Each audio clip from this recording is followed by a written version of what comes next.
Hello, everyone, and welcome to Who Ate It First, a food history podcast with a twist. I'm Kendall Runquist. And I'm Logan Runquist. Happy Valentine's Day. Happy Valentine's Day. I hope everyone's having a good Valentine's Day. Hope you have already purchased your flowers and your chocolates, and hopefully you've already secured your reservations. Yeah, please don't run out to the grocery store or wherever today. It's going to be picked over. I wish you luck if you are. Good luck. But hopefully you pre-planned all that good stuff. We had to book our reservation a month in advance. Yeah. Because that's what the reservation scene in Austin looks like. Yeah, it gets nuts. I think we've even celebrated Valentine's like a week before.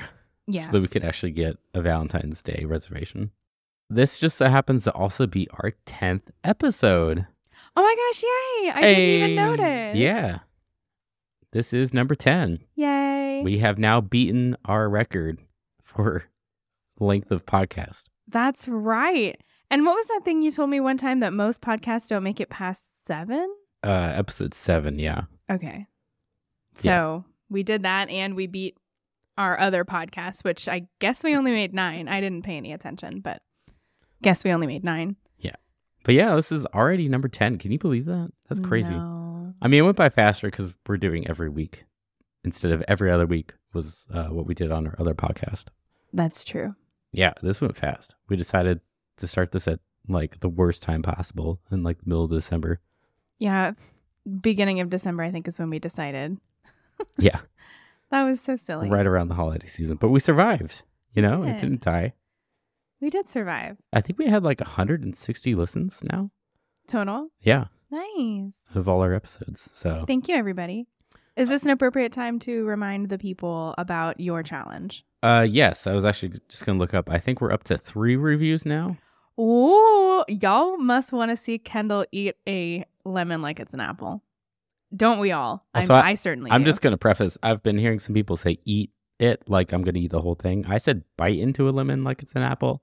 Just going to preface that. I'm not eating the entire lemon. Well, I don't know. You might like it.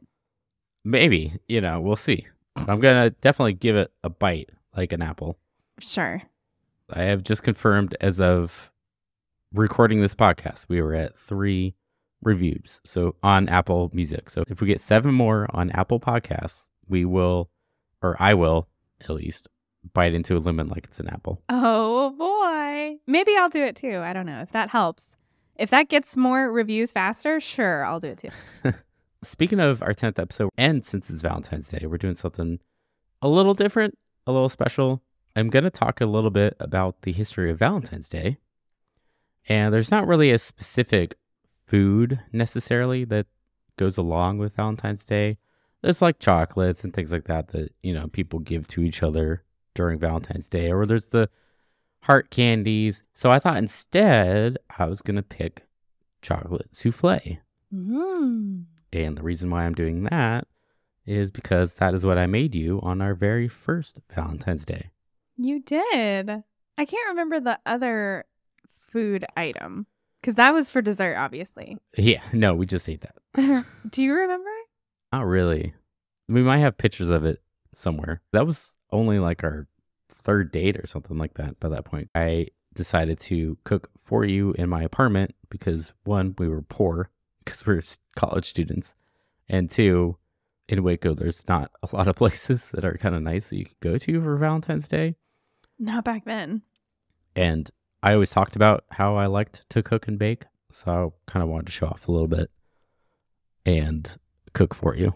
He was very impressive. And I guess it worked because now we're married. So that's what we're doing today. I'm going to start off with something that's becoming a bit of a theme in our podcast. But there's a lot of mystery that surrounds the origin of Valentine's Day. Goodness gracious. One thing we've learned about history, it's murky. Very much so. And people don't write things down. So today we know Valentine's Day is named after Saint Valentine. Sure. But which one? The Hallmark and candy companies created him. No. He's not real. There's, I think, technically 3 Saint Valentines that the Catholic Church recognizes. Oh, that's interesting. and they were all martyred. Well, I think that was one of the stipulations to be a saint, Hmm. you know? Yeah, I believe so. One of these, St. Valentine's, is believed to have been a priest who served during the 3rd century in Rome. During this time, Emperor Claudius II outlawed marriage for young men because he felt single men made better soldiers. That's interesting. I wonder where the logic is in that. I guess they didn't have anything to like die for, although I would think that would be the opposite.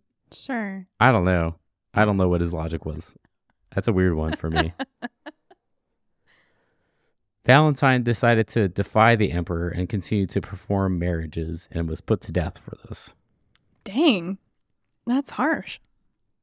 Some other people believe the holiday was named after a Saint Valentine of Terni, who was also martyred. There is a legend surrounding this Saint Valentine that an imprisoned Valentine sent the first Valentine Day greeting after he fell in love with a young girl from his jail cell.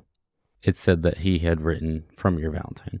Saint Valentine, of which one I'm not sure, One of those three, is said to have died February 14th.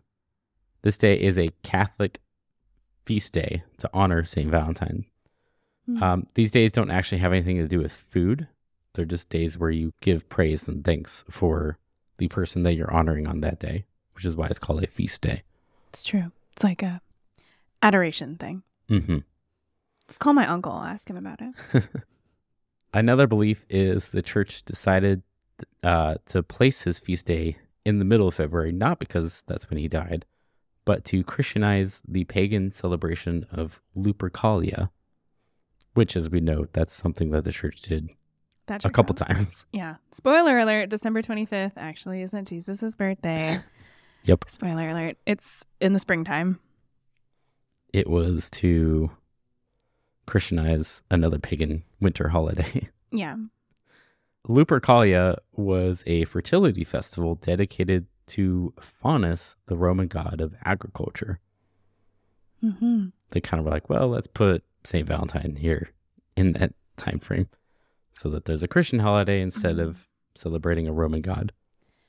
That seems like perhaps the most plausible, in my brain at least. Yeah, it made sense to me. I can't go back and ask. I like the card one. It wasn't a Dear John. It was a, Dear John letters. Mm-hmm. It wasn't that. It was like the opposite that he sent. Yeah. Which is cool. I kind of like that idea. During the Middle Ages, it was commonly believed in France and England that February 14th was the beginning of the bird's mating season. The animal. Bird, thank you. Bird. I know what a bird is. Thank you. Which added to the idea that the middle of Valentine's Day should be a day for romance. The English poet Geoffrey Chaucer was the first to record St. Valentine's Day as a day of romantic celebration in his 1375 poem, Parliament of Fowls. Wow, that sounds really romantic. For this was on St. Valentine's Day, one every fowl cometh there to choose his mate. A fowl cometh there to kiss kiss. Kiss kiss is good. I like that. Better. The oldest known Valentine still in existence today was a poem written 1415 by Charles, Duke of Orleans, to his wife while he was imprisoned in the Tower of London following his capture at the Battle of Agincourt. Several years later, it is believed that King Henry V hired a writer named John Lydgate to compose a Valentine Day note to Catherine of Valios. She sounds fun. Oh, you said Valios? Yeah. Oh, I thought you said Valium. Sorry. No, Catherine of Valium. That sounds really exciting. By the middle of the Wait, sorry. That makes me think of Spaceballs with Prince Valium. He's like constantly yawning, you know? I honestly didn't get that reference until you said that right now. Did you? Really? Yeah. Honey. I didn't make that connection at all until right now. Honey. I knew he was sleepy, but I didn't realize that was why. Do we need to watch that movie again? I think so. It's been a long time. Okay. All right. Break. We're going to go watch, and then we'll come back. Okay, bye. I'm just kidding. But you listeners should pause the podcast and go watch Baseballs and then come back and tell us how it was. That's a really, really important movie, relevant to our conversation. Very relevant to our podcast. By the middle of the 18th century, it was common for friends and lovers of all social classes to exchange small tokens of affection or handwritten notes. And by 1900, printed cards began to replace written letters due to improvements in printing technology. Ready-made cards were an easy way for people to express their emotions in a time when direct expression of one's feeling was discouraged. Cheaper postage rates also contributed an increase in the popularity of sending Valentine's Day greetings. Ergo, Hallmark be showing up and making lots of cash. Yes. I love that you said in a time where expressing your innermost feelings was, what'd you say? Look down. Yeah, that was pretty much a direct quote from my source, actually. I love that. I suppose that checks out because you're still kind of under very strict, at least in the United States, like Christian mindset. Mm-hmm. And expressing your feelings was, yeah, probably not a good thing. Yeah. I feel like only more recently, it's like people are telling each other like it's okay to express your feelings and emotions and talk about those things. But that also repression of feelings. I know you said 1900s, but that makes me think of Regency period in like Bridgerton. Mm-hmm. It's in like British history because you weren't allowed to say a girl was hot. Didn't matter. You had to do all of the formal societal things. Yeah. And maybe touch her elbow. If or you like, get lucky. Yeah, you can't hold her hand and she can't take her gloves off and she had to have a chaperone. So Mm-hmm. maybe gently graze her elbow. And that means... Or ask her for a dance at one of the many, many balls. Exactly. And then you whisper, I think you're hot. But in, Regency words, which was like, I can't even think. Can't even think of a British quote. I dare say, my lady, that you look quite ravishing today. There you go. I love the way that you're swinging your arms with I was pretending reckless to dance. abandon. Pretending to dance with, I guess, a very large person because my arms are all the way out.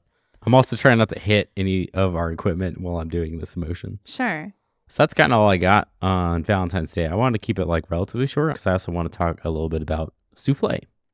And I wanted to get, since this is a food history podcast, I wanted to throw in at least a little bit of food history. I think we should. I feel like we should, Feels right. Getting into souffle a little bit. A souffle is a baked egg-based dish originating in France in the early 18th century. Combined with various other ingredients, it can be served as savory or sweet. Could you please tell me the etymology of the word souffle? I don't know. Why, yes. Actually, that's my next point that I was about to make. You know what? I am actually a mind reader. You are.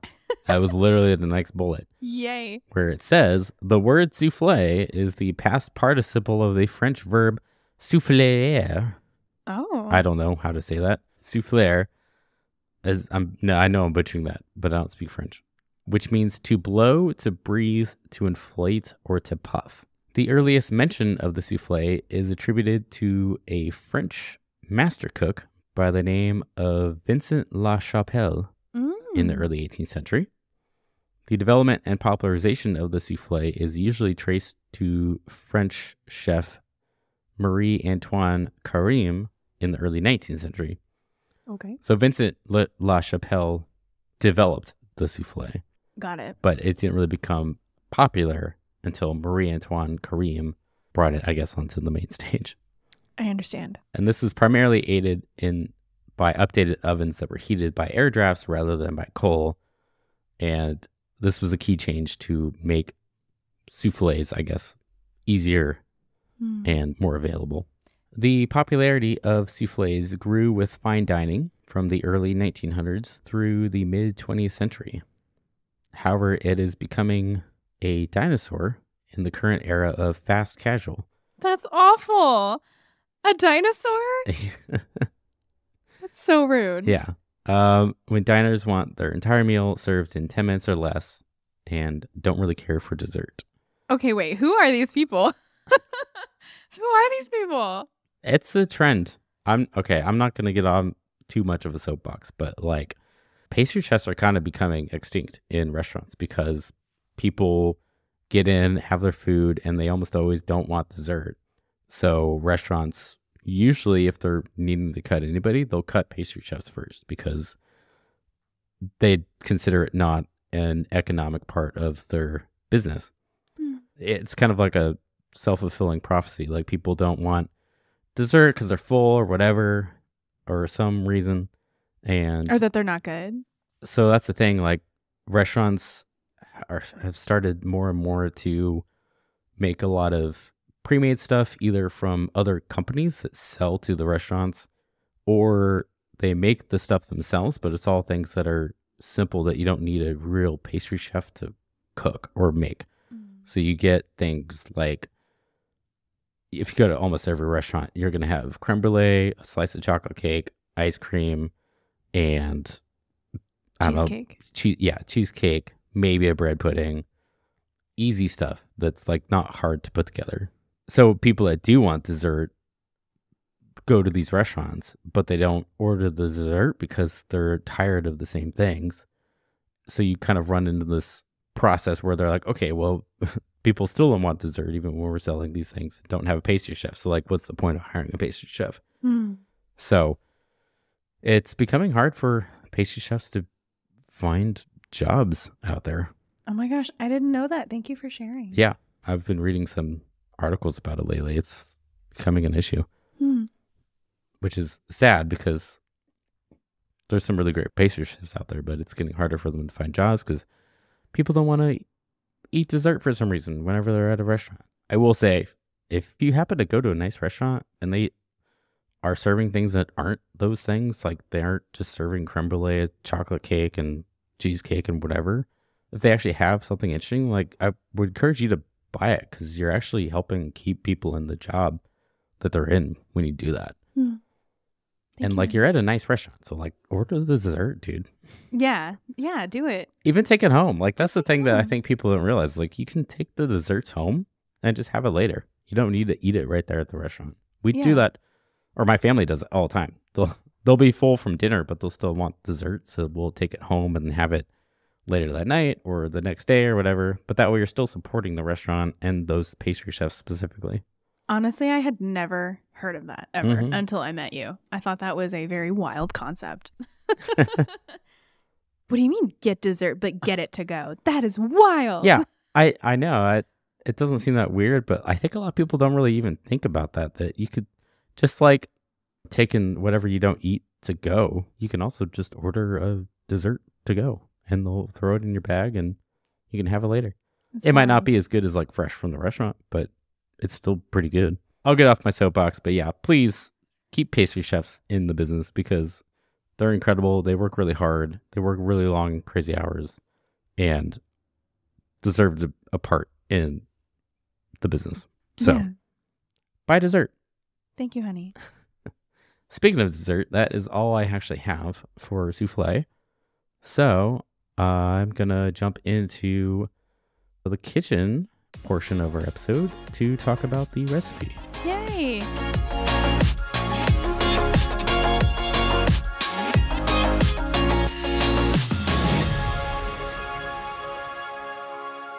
So the souffle recipe that I decided to pick out is by, yet again, Claire Soufflés. Claire Soufflés? Yeah, who did the recipe that we used for the Twinkies. Oh, Claire, yes. How could I forget? The ingredients for this recipe for chocolate souffle, you're going to need some unsalted butter at room temperature. Not a specific amount because you're going to actually use this to coat the ramekins. You need 7 tablespoons or 87 grams of granulated sugar, plus some more for sprinkling and for the ramekins. 3 large egg yolks, 1/3 cup or 80 grams of whole milk, 2 tablespoons of brewed coffee, 2 tablespoons of all-purpose flour, 2 tablespoons of cocoa powder, sifted if lumpy, 4 ounces or 113 grams of bittersweet chocolate, which is also 70%. I think in her recipe, she actually says you could use somewhere between 60 to 70% cacao. And you want that coarsely chopped. A tablespoon of vanilla extract, 5 large egg whites at room temperature, and 3/4 teaspoon of kosher salt. So step 1, You're going to arrange an oven rack in the center position and heat the oven to 425 degrees. You want to brush the bottom and the sides of 4 6-ounce ramekins with that room temperature butter. And you want to kind of do straight brush strokes. You don't like curve around. You kind of do like brush strokes going up to the top. Up and down. Yeah. And then you will sprinkle the ramekins with sugar and shake it out to coat. And you want to get sugar on the bottom and the sides. Then you want to fill a medium saucepan with 1 inch of water and bring to a simmer over medium heat. And then reduce it to maintain a simmer because you're going to do a double boiler situation. In a medium heat-proof bowl, you'll whisk together 3 tablespoons of the sugar and 2 of the egg yolks until combined. Then whisk more vigorously until the mixture is pale, light, and thick, which will take about a minute. You'll slowly stream in the milk, whisking constantly, followed by the coffee. Add the flour and cocoa powder and whisk until the mixture is smooth and lump-free. Then you'll set the bowl over the saucepan, taking care that the bottom of the bowl doesn't touch the water. And you'll continue cooking that over the double boiler, whisking constantly until it's the consistency of thin pancake batter and faintly holds the marks of the whisk. And there's no foam, which this step, the cooking part, might take about 5 minutes. And then you'll take the bowl off the saucepan. Careful because it'll be hot and you'll have steam come out from the bottom, from the water. Don't burn yourself on the steam, as kids. you've learned a couple times now. So the next step, step 3, is you'll add the chopped chocolate to the bowl and whisk briefly to incorporate it. And then set the bowl aside for a few minutes to allow the chocolate to melt. Once you've done that, you'll start to slowly whisk the mixture until it's smooth. And whisk in the remaining egg yolk and the vanilla extract. And then you'll let that cool a little bit. While that's cooling, what you want to do next is in a large metal or glass bowl. She specifically says avoid plastic because I guess she mentions it in her video. But even when you wash plastic, it can still potentially hold fat residue from things you've previously used it for. Ew. So you need to be sure to use that. Otherwise, you're going to have issues with this next step. Combine the egg whites and salt and use a hand mixer to beat on medium-low speed until the whites are broken up and frothy, about 20 seconds. Then you'll increase the speed to medium-high and continue to beat until the whites are foamy and opaque, about another 30 seconds. Once that's done, you'll gradually add the remaining 4 tablespoons of sugar in a slow, steady stream, beating constantly. Once all the sugar is added, you can continue beating just until you have dense, glossy egg whites that hold stiff peaks. The next step is you want to scrape about 1/3 of the beaten egg whites into the bowl with the chocolate mixture and whisk quickly and briefly to combine. Something else that she mentions in the video that I don't think she mentions here is that first 1/3 of the beaten egg whites is kind of a sacrificial egg whites because the chocolate mixture will be fairly dense by the time you're done with it. So you take 1/3 of that and just mix it in to soften up that chocolate mixture. Oh, I see. So that then when you take the other 2/3 of the egg whites, it'll be a more manageable mixture to fold the egg whites in. I see. Once you've whisked that all together and you get a softer chocolate mixture, you can take another 1/3 of the egg whites and take a spatula to fold in the egg whites, and you'll do that 2 times to get the other 2/3 of the egg whites folded in. Step 6, you're going to gently scrape the batter into the prepared ramekins, dividing it evenly and using all of it. The ramekins should be filled all the way to the top. You can tap the ramekins delicately on the work surface to settle the batter, and then working one ramekin at a time, you can use a small spatula or a butter knife to smooth the surface so you can scrape off. So step 7 is lightly sprinkle the surfaces of the batter with a thin, even layer of sugar. Then working with one ramekin at a time, run a clean thumb around the inside of the rims to wipe away a ring of batter and expose the inner lip of the ramekin all the way around. And she says in here to use that indentation in the ramekins as a guide for how deep to make the rings. Mm-hmm. This will ensure that your soufflés rise straight upward and maintain level tops. Wipe away any streaks of batter from the rim and outside the ramekins. Step 8 is place the ramekins on a sheet pan, spacing them evenly. Transfer the sheet pan to the oven. Immediately reduce the oven temperature to 375 and bake until the soufflés are risen, firm and springy to the touch across the surfaces and have a slight wobble, which will take about 15 to 20 minutes. Remove the soufflés from the oven and serve immediately. So we're going to cook these bad boys, and then we're going to go back over to our next segment, rave or roast. Woo! We will see y'all in a little bit. Bye.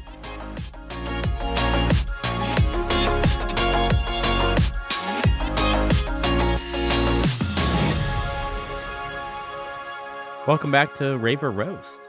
Before I get into my rave or roast, I just wanted to start with saying sorry if I sounded tired in the first part of this episode. I was starting to edit that and I noticed I sounded tired. So I'm saying sorry because I'm still technically sick and getting over a cold.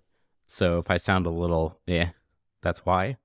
So I'm trying to up the energy this time in this little section. Now I've actually heard back how I sounded before. We also just ate a bunch of sugar. Yeah, we also actually tasted the soufflés. Just now. So I'm a little jazzed. If you couldn't tell, it went pretty well. Pretty good.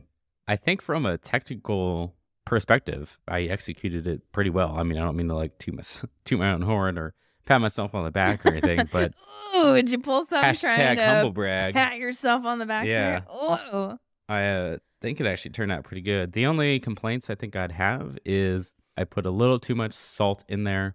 It was just a little salty, and I cooked it probably a minute too long because we actually had leftover batter, so I made a larger one, and I think that one actually turned out perfect. Yeah, I think that one was the correct texture. I've only had a couple of soufflés in my life, so I'm not super sure, but that seemed really good texture. Yeah, that one was actually like melts in your mouth, dissolves as soon as it touches your tongue. Yeah. Whereas this one was a little overcooked, like you actually had to chew it a little bit. Do you want to tell the people that you also made a sauce? Oh, yeah.